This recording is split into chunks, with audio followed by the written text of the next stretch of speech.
तो चलिए दोस्तों कर लेते हैं दो नए लॉन्च होने वाले फोन्स का कंपैरिजन। कौन सा फोन किस कैटेगरी में बेटर है। एक है इन्फिनिक्स नोट 50 और एक है टेक्नो का कैमन 40 प्रो। 1000 रुपए का फर्क है वैसे रिटेल प्राइस में, और डिस्काउंट आजकल मार्केट में जरा कम ही मिल रही है, तो डिस्काउंट के हिसाब से भी आपको 1000 रुपए के फर्क से दोनों ही फोन देखने को मिल रहे हैं। बट कौन सा फोन किस कैटेगरी में बेटर है और क्यों लेना चाहिए, कंफ्यूजन सारी क्लियर करते हैं। और बाद में अगर प्राइस कट लग जाता है तो फिर भाई इस वीडियो को देखने के बाद सिर्फ और सिर्फ आप ये देखना डिफरेंसेस क्या है, प्राइस वाली बात जो है ना वो थोड़ी सी इग्नोर कर लेना। वीडियो पसंद आए, हेल्पफुल लगे, लाइक शेयर एंड सब्सक्राइब के साथ नोटिफिकेशन बेल आइकन को प्रेस कर लेना। और इन फोन्स को किसी फोन के साथ कंपैरिजन भी करना चाहो do let me know in comment section. अब मैं आपको ज्यादा बोर नहीं करता, वीडियो शुरू करते हैं।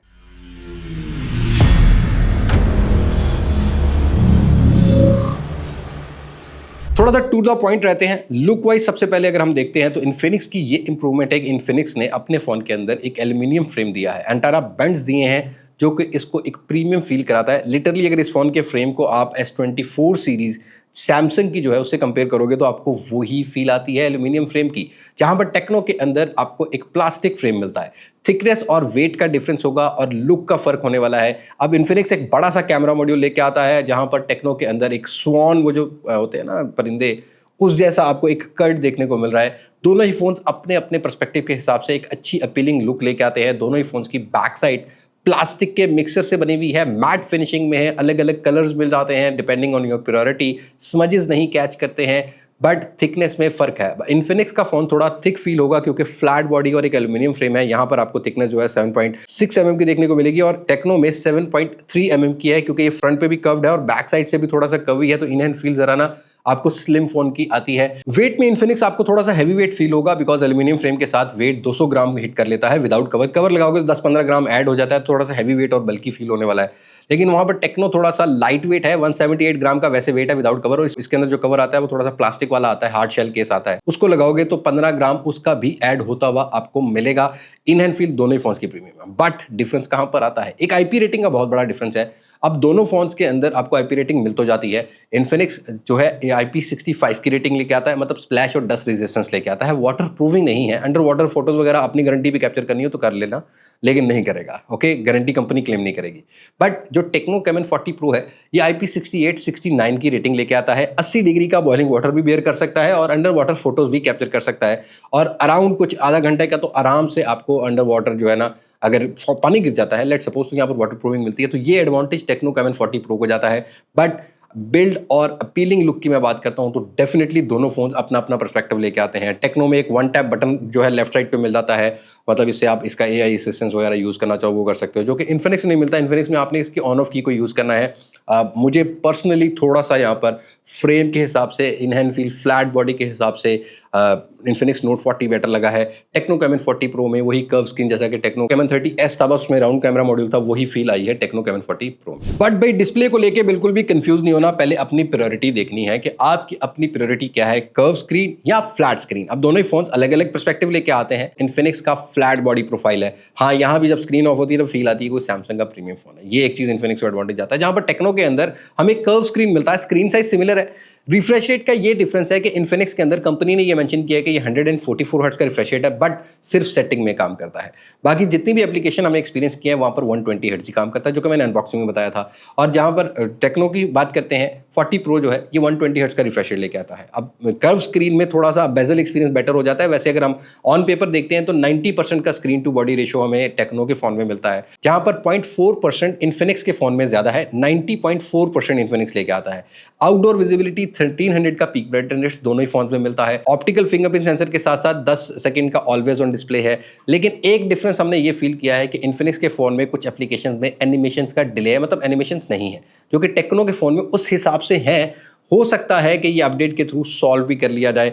हमने इंडोर आउटडोर विजिबिलिटी में सेम एक्सपीरियंस किया है, बस बेजल जरा फ्लैट के हिसाब से मिनिमल साइज के इन्फिनिक्स में मिलते हैं, और एक अच्छा डिस्प्ले मैं बोलूंगा अभी पहले से बहुत ज़्यादा इंप्रूवमेंट मुझे यहाँ पर देखने को मिली है। 1080p रेजोल्यूशन लेके आते हैं, दोनों ही एमुलेट पैनल हैं, कोई डिफरेंसेस नहीं है। ड्यूरेबिलिटी में थोड़ा सा ये डिफरेंस है कि इन्फिनिक्स ने ये मेंशन नहीं किया हुआ कि फ्रंट साइड पर कौन सी ग्लास की जनरेशन यूज़ की है, जहाँ पर टेक्नो ने यूज़ की है गोरिल्ला ग्लास विक्टस 7i। तो ड्यूरेबिलिटी के हिसाब से टेक्नो थोड़ा बेटर मिल जाएगा, बट ये एमुलेट पैनल्स गिरते अगर अचानक से हैं तो डैमेज जल्दी होते हैं। ये चीज़ आपने माइंड में रखनी है। बाकी स्क्रीन को लेके कंफ्यूज नहीं होना। अगर कर्व डिस्प्ले पसंद है तो टेक्नो, अगर फ्लैट डिस्प्ले पसंद है तो फिलहाल इतने पैसों में अगर नई डिवाइस कोई लेना चाहते हो तो आपको इन्फिनिक्स नोट 50 की ही चॉइस मिलेगी, अगर आप एक्सपीरियंस करना चाहते हो। अब हार्डवेयर को लेके भी आपने कंफ्यूज नहीं होना। 35,000 रुपए से स्टार्ट हो रहा है G100, जो कि ऑनवर्ड्स हमें आज पाकिस्तानी मार्केट में 80,000 से 90,000 रुपए की रेंज में मिल रहा है। अब दोनों ही फोन मीडियाटेक Helio G100 के साथ आते हैं। 8GB 256GB UFS 2.2 की स्टोरेज टाइप के साथ आते हैं। वो 2-2 3-3 साल की अपडेट दोनों ही फोन में देखने को मिलेगी। इन्फिनिक्स में आपको XOS ऑपरेटिंग सिस्टम मिलता है, जहां पर टेक्नो में आपको HiOS मिलता है। Out of the box Android 15 लेके आते हैं। कोई डिफरेंस नहीं, गेमिंग एक्सपीरियंस सेम है, लेकिन एक डिफरेंस थोड़ा सा ये है कि टेक्नो के फोन के अंदर वेपर चेंबर कूलिंग टेक्नोलॉजी लगाई गई है, जो इन्फिनिक्स ने मेंशन नहीं की गई, लेकिन हो सकता है इन्फिनिक्स ने भी लगाई हो। बट मैंने जो गेमिंग एक्सपीरियंस किया उसमें मुझे दोनों ही फोन्स के अंदर कोई डिफरेंस देखने को नहीं मिला। इवन रीड और राइट की स्पीड देखोगे वो भी सिमिलर है। कॉल डायलर दोनों ही फोन्स के अंदर ऑटो कॉल रिकॉर्डिंग वाला मिल जाता है, ये एडवांटेज आता है। बाकी दोनों ही फोन्स 4G प्लस के भी बैंड सेम सपोर्ट करते हैं, ब्लूटूथ वर्जन भी सेम मिलता है, वाईफाई वर्जन भी सेम देखने को मिल जाता है। तो नथिंग डिफरेंस दोनों ही फोन्स के अंदर परफॉर्मेंस को लेके मैंने कोई ज्यादा डिफरेंस फील नहीं। हाँ, बस छोटा सा ये डिफरेंस है कि बेंचमार्क स्कोर 10-12 हज़ार जो है ना वो टेक्नो का ज्यादा कर लेता है। अगर आपके लिए बेंचमार्क स्कोर मैटर करते हैं तो यस डेफिनेटली टेक्नो की तरफ आप जा सकते हो, लेकिन मेरे लिए ये बेंचमार्क स्कोर उतने मैटर नहीं करते। रियल लाइफ यूजेज के हिसाब से दोनों ही फोन सिमिलर है, बट कैमरा पार्ट में डिफरेंस मिलने वाला है। अब अगर हम इन्फिनिक्स की बात करते हैं तो यहाँ पर रियर साइड पर 50 मेगापिक्सल का कैमरा लगाया गया है, और टेक्नो के अंदर हमें मिलता है 50 मेगापिक्सल का सोनी का सेंसर लाइट 700C वाला। दोनों ही फोन ऑप्टिकल इमेज स्टेबलाइजेशन लेके आते हैं। टेक्नो के फोन के अंदर 8 मेगापिक्सल का अल्ट्रा वाइड सेंसर मिलता है, जो कि इन्फिनिक्स में नहीं मिलता, और इन्फिनिक्स में डुअल कैमरा है, रियर पर 2 मेगापिक्सल का ही है। फ्रंट पर इन्फिनिक्स में 13 मेगापिक्सल का कैमरा देखने को मिल रहा है, और टेक्नो में 50 मेगापिक्सल का फ्रंट कैमरा का आपको फोटो का ऑप्शन मिलता है। वैसे जनरली ये भी 12-13 मेगापिक्सल ही ऑटो पे जो है ना वो AI कैम वाली ऑप्शन से कैप्चर करेगा, बट मैक्सिमम वीडियो कैपेबिलिटी दोनों ही फोन्स वही ट्रेडिशनली 2K 30 FPS ऑफर करते हैं, चाहे वो फ्रंट हो बैक हो। अब साइड बाय साइड अगर आप कंपेयर करोगे, पहले फ्रंट कैमरा की हम लोग बात करते हैं, तो वीडियोस के अंदर मोस्टली कंडीशंस के अंदर टेक्नो वाइड एंगल था, लेकिन कलर में मैंने इन्फिनिक्स में इंप्रूवमेंट देखी है। खासकर वो जो एक्सपोजर वाला इशू आता था वो इन्फिनिक्स ने सॉल्व कर लिया है, वो थोड़ा बेटर लगा है। लेकिन keep it in your mind, Infinix का या टेक्नो का कोई भी 40-50 हज़ार वाला फ़ोन भी लोगे तो ऑलमोस्ट इसी टाइप की ही वीडियोस आपको देखने को मिलती है। इंप्रूवमेंट सिर्फ ये है कि उनके अंदर एक्सपोजर वाले इश्यूज मिलेंगे, जो कि आपको इन फोन्स के अंदर देखने को नहीं मिलेंगे, चाहे वो 1080p 60 FPS हो। लेकिन crop sensor Infinix 1080p 30 FPS और 60 FPS पे था। इन्फिनिक्स को जब 2K पे लेके आते हैं तो थोड़ा सा वाइड एंगल हो जाता है, जो कि टेक्नो क्रॉप सेंसर हो जाता है। बट अगर मुझे एक चूज करना हो वीडियोस के हिसाब से तो मैं यहाँ पर टेक्नो की तरफ जाने वाला हूँ। टेक्नो की थोड़ी सी वीडियोस मुझे अच्छी लगी हैं। अगर मैं साइड बाय साइड कंपेयर करता हूँ, दैट डजंट मीन कि इन्फिनिक्स में बहुत ज़्यादा नीचे थी वीडियोस, इन्फिनिक्स भी बैलेंस काम करता है। और इसी तरीके से फ्रंट कैमरा की फोटोज़ को भी अगर आप साइड बाय साइड देखोगे, किसी कैटेगरी में इन्फिनिक्स का फ़ोन बेटर नज़र आया हमें, चाहे वो नॉर्मल फोटो हो, जूम ऑप्शन दोनों में फ्रंट साइड पर भी मिल जाता है, 2x तक मिल जाता है, चाहे वो पोर्ट्रेट वाला हो। पोस्ट प्रोसेसिंग में इन्फिनिक्स ने थोड़ा कलर को रिफाइन किया है, तो यहाँ पर फोटोज़ के अंदर ज़्यादातर कंडीशन में इन्फिनिक्स की फोटोज़ हमें अच्छी लगी हैं, लेकिन ये आपकी प्रेफरेंस पे भी डिपेंड करता है। मैं कोशिश करता हूँ कि मेरा एडिटर जो है ना वो एक ड्राइव के अंदर ये फोटोज़ अपलोड कर दे, ताकि आप खुद से इसको पर्सनली डाउनलोड करके भी देख सको, क्योंकि यहाँ पर स्क्रीन पर उतना जज नहीं कर पाओगे। और दोनों ही फोन्स फ्रंट साइड से बुके वीडियो भी रिकॉर्ड करते हैं। अगर आपको सिनेमैटिक वीडियो रिकॉर्ड करनी है 720p से कॉम्प्रोमाइज़ करना पड़ेगा, बट इतने पैसों में ये दो ही ऐसे फ़ोन है राइट नाउ जो कि नए लॉन्च हुए हैं, जो कि आपको इस तरह का बुके वीडियो ऑफर करेंगे। ब्लर शीट ठीक देखने को मिल जाता है।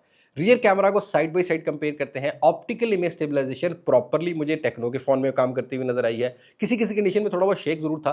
1080p 30 FPS पे स्टेबल मोड था, 1080p 60 FPS पे भी स्टेबल मोड मिल जाता था, जो कि इन्फिनिक्स के फोन में देखने को नहीं मिलता। तो इन्फिनिक्स 1080p 60 FPS पे जरा शेकी वीडियो रिकॉर्ड करता है। और सोनी का लाइट 700C सेंसर होने का एडवांटेज टेक्नो को जरूर जाता है। थोड़ा जूम करके भी देखोगे तो टेक्नो थोड़ा डिटेल मेंटेन रख लेता है। 2K 30 FPS की भी सेम डिटेल थी, लेकिन फोटोज़ के अंदर यहाँ पर डेफिनेटली दोनों ही फ़ोन्स अच्छा काम करते हैं। आज के टाइम में Redmi Note 13 Pro से भी मैं अगर कंपेयर करता हूँ तो उसमें 2x ऑप्शन नहीं मिलता जूम वाला पोर्ट्रेट के अंदर। इस तरीके से अगर Oppo के Reno 12F 5G के साथ भी कंपेयर करता हूँ तो इनकी फ़ोटोज़ उनसे ज़्यादा बेटर मुझे लगी हैं। कलर्स रिफाइन मिले हैं, पोस्ट प्रोसेसिंग बहुत अच्छी है दोनों ही फ़ोन्स की। After capturing a picture detail photos में अच्छी डाल देते हैं। क्लोजअप शॉट्स में देखोगे आपको कलर रिफाइन होते हुए मिलेंगे काफ़ी हद तक। वो जो बहुत ज़्यादा बूस्टिंग होती थी वो चीज़ नहीं है, अब ये चीज़ सॉल्व की है दोनों ही फ़ोन्स में। उसके साथ साथ ही अगर आप ज़रा पोर्ट्रेट को कंपेयर करते हो तो टेक्नो को ये एडवांटेज है कि ये 3 फोकल लेंस ऑफर करता है पोर्ट्रेट में, जहाँ पर इन्फिनिक्स 2 ही ऑफर करता है। तो डिफरेंट फोकल लेंस पर अगर आपको 3 मतलब एक एडवांटेज तो ये है ना टेक्नो का कि 35 एमएम भी कैप्चर कर लेता है, वैसे 50 एमएम भी मिलता है और आपको 23 एमएम भी मिलता है। इन्फिनिक्स का फ़ोन 23 एमएम और 48 एमएम पर जो है ना फ़ोटो कैप्चर करता है, फ़ोटो की फोकल लेंथ जो है वो मिलती है और पोर्ट्रेट्स आपको काफ़ी बेटर जो है वो टेक्नो के फ़ोन में देखने को मिलेंगे। तो नो राइट में भी सेम परफॉर्मेंस है दोनों फ़ोन्स की। तो अगर आपने कैमरा के हिसाब से कंसीडर करना है या मैंने भी अगर कंसीडर करना होगा इतने प्राइस सेगमेंट में, इन दोनों फ़ोन्स को अगर मैं कंपेयर करूँगा तो I will definitely go for techno caiman 40 pro. अब कैमरा पार्ट के बाद अगर हम कुछ एआई फीचर्स की बात करते हैं तो दोनों लेटेस्ट फ़ोन में आपको एक तो डीप सीक की सपोर्ट मिल जाती है। वन टैप जो असिस्टेंस है दोनों ही फ़ोन्स के अंदर मिल जाता है। इन्फिनिक्स में इन्फिनिटी एआई बोला जाता है और यहाँ पर आपको जो है ना टेक्नो का अपना एला एआई बोला जाता है। टेक्नो में एक डेडिकेटेड बटन दिया गया है अलग से, लेकिन इन्फिनिक्स का ऑन ऑफ की पर काम करता है। एआई फीचर्स बहुत ज़्यादा रिजेम्बलेंस भी रखते हैं, लेकिन टेक्नो के अंदर थोड़े एआई फीचर्स आपको ज़्यादा देखने को मिलेंगे। लाइक टेक्नो के अंदर इमेज एक्सपेंडर मिल जाता है जो कि 10 to 40% एआई शार्पनेस के साथ काम करता है। उसके बाद यहाँ पर दोनों ही फ़ोन्स के अंदर आपको एआई शार्पनेस, अगर कोई फोटो ब्लर ले ली है तो आप उसको शार्प कर सकते हो। AI writing, AI GC portrait type के फीचर्स वो आपको मिल जाते हैं। टेक्नो की आपको इनबिल्ट कैमरा ऐप में भी एआई जीसी पोर्ट्रेट मिल जाता है। दोनों के अंदर आपको लैंग्वेज ट्रांसलेशन वाली भी ऑप्शन मिल जाती है। डेफिनेटली दोनों ही फ़ोन सारे वो लेटेस्ट एआई फीचर जैसे कि गूगल जेमिनी 2.0 है, जैसा कि गूगल सर्च वाला ऑप्शन है, वो सारी चीज़ों की सपोर्ट आपको इन दोनों ही फ़ोन्स में देखने को मिल जाएगी। और डुअल स्पीकर क्वालिटी की बात करते हैं। देखो थरथराहट तो दोनों ही फ़ोन में बैक साइड पे हल्की सी फील होगी। आप अगर लाउड साउंड करते हो ना बहुत ज़्यादा, बट दोनों ही फ़ोन्स फिजिकल डुअल स्पीकर के साथ आते हैं। इन्फिनिक्स में जेबीएल का ट्यून अगर आपने साउंड सुनना है तो वो आप सुन सकते हो। अगर आप टेक्नो को यूज़ करोगे तो डॉल्बी एटमॉस का सर्टिफाइड साउंड सुन सकते हो। दोनों ही फ़ोन्स का जो साउंड एक्सपीरियंस है वो भी थोड़ा सिमिलर ही है। अब दोनों ही फ़ोन्स आईआर ब्लास्टर की भी कनेक्टिविटी लेके आते हैं, आपको दोनों फ़ोन्स में मिल जाती है। अगेन दोनों फ़ोन में नोटिफिकेशन लाइट भी है, लेकिन इन्फिनिक्स की नोटिफिकेशन लाइट थोड़ी ज़्यादा बेटर है, लाइक थोड़ी बड़ी भी है। कॉल्स, मैसेजिंग, कोई भी नोटिफिकेशन के लिए सेट करना है, वीडियो रिकॉर्डिंग के लिए सेट करना है तो वो भी हो सकती है। टेक्नो की बिल्कुल चिंदी सी छोटी सी आपको फ्लैश लाइट के ऊपर जो है ना ज़रा रेड लाइट टाइप की जो है वो देखने को मिलती है। तो इसके हिसाब से टेक्नो के हिसाब से वो भी ठीक है, लेकिन इन्फिनिक्स के हिसाब से थोड़ी मुझे प्रोमिनेंट लगी है। तो यहाँ पर मुझे वो चीज़ अच्छी लगी है कि चलो फ्लैश लाइट है, एक फील आती है। बट ओवरऑल बैटरी चार्जिंग पर आ जाते हैं। अब इन्फिनिक्स को क्लियरली ये एडवांटेज है कि एक तो ये अभी फिलहाल बॉक्स पैक जो मार्केट में मिल रहे हैं वो 5000 mAh का एक मैक्स या वो वायरलेस चार्जर साथ लेके आते हैं, कवर के साथ यूज़ होता है, विदाउट कवर नहीं यूज़ होता। बट डेफिनेटली एक एडवांटेज आता है कि in that price segment this is the only phone जो कि वायरलेस चार्जिंग सपोर्ट करता है, जो कि टेक्नो का फोन नहीं करता। और बैटरी साइज की अगर आप बात करते हो तो 5200 mAh की दोनों फोन बैटरी साइज लेके आते हैं। 45 वाट की जो है ना वो वायर्ड चार्जिंग भी लेके आते हैं और 6 साल की ड्यूरेबिलिटी भी ऑफर की हुई है। तो डेफिनेटली यहाँ पर ये एडवांटेजेस आपको दोनों ही फोन्स के अंदर देखने को मिलते हैं कि इनकी बैटरी लाइफ थोड़ी बेटर होने वाली है। हमने जो यूजेज करके देखा है, स्क्रीन ऑन टाइम भी दोनों ही फोन्स का सिमिलर है, लेकिन अगर आप 50 to 80% स्क्रीन ब्राइटनेस रेशियो रखते हो, लाइक अगर आप आउटडोर यूज़ कर रहे हो तो आपको 2-4 घंटे कम मिलेगा। वैसे दोनों ही फोन्स अगर ऑलवेज ऑन डिस्प्ले आपने यूज़ नहीं करना, आपकी बैक एंड पर कुछ एप्लीकेशन ज़्यादा रन नहीं हो रही है, तो 7 से 8 घंटे का स्क्रीन ऑन टाइम मतलब एक दिन आपको आराम से दे देंगे। लेकिन अगर आप कॉन्टिन्यूसली यूज़ करना चाहते हो तो आपको 5 से 6 घंटे का दोनों ही फ़ोन्स पर कॉन्टिन्यूसली स्क्रीन ऑन टाइम मिल जाता है। मतलब 2-4 मूवीज़ देखनी हो तो वो देख सकते हो। वाइड 1L1 दोनों ही फ़ोन सपोर्ट करते हैं, तो वहाँ पर कोई आपको इशू देखने को नहीं मिलेगा। तो ये था कंपैरिजन, ये 2 न्यूली लॉन्च फ़ोन का।